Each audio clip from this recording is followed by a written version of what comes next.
আপনি কি এরকম একটি ব্যাকগ্রাউন্ড রিমুভ টুল খুঁজছেন যেটির সাহায্যে আপনি মাত্র এক ক্লিকেই খুব সহজে যে কোনো ছবি ব্যাকগ্রাউন্ড একদম নিখুঁতভাবে রিমুভ করতে পারবেন? আজকে আমি আপনাদের দেখাবো দ্য বেস্ট ব্যাকগ্রাউন্ড রিমুভ টুল। আপনাদের চলে আসতে হবে ক্রোম ব্রাউজারে, এসে এখানে সার্চ করতে হবে অ্যাডোবি ব্যাকগ্রাউন্ড রিমুভার। আমি এখানে সার্চ করছি অ্যাডোবি ব্যাকগ্রাউন্ড রিমুভার, এটি লিখে আপনারা সার্চ করবেন। সার্চ করার পর এখানে একটি ওয়েবসাইট দেখতে পাচ্ছেন, এই ওয়েবসাইটে আপনারা প্রবেশ করবেন এবং নিচের দিকে দেখছেন যে আপলোড ইউর ফটো।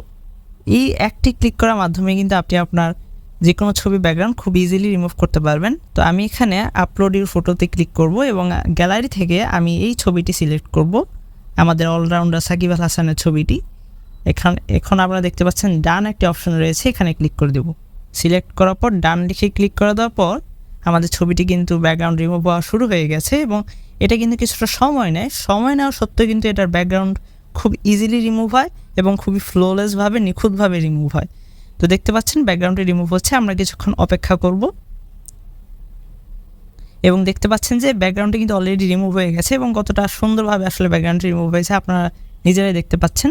তো এখানে কিন্তু ডাউনলোড নামের একটা অপশন আছে, ডাউনলোড অপশনটি ক্লিক করলে কিন্তু আপনি আপনার ছবিটিকে গ্যালারিতে সেভ করতে পারবেন।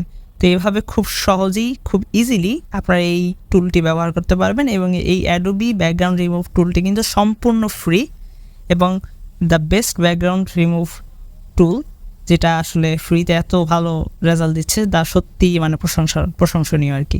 তো আপনারা চাইলে এটি ব্যবহার করতে পারেন। তো এখন আমি এটি গ্যালারিতে ডাউনলোড করছি, তো এটা ডাউনলোড এগেইনে ক্লিক করে দিব এখানে। তো এটি কিন্তু আমার অলরেডি ডাউনলোড হওয়া শুরু হয়ে গেছে এবং এটা ওপেন হয়ে গেছে। দেখতে পাচ্ছেন কতটা নিখুঁতভাবে কিন্তু ছবিটি ডাউনলোড হয়ে গেছে। তো আশা করি ভিডিওটি আপনাদের ভালো লেগেছে। ধন্যবাদ আপনাদের সবাইকে।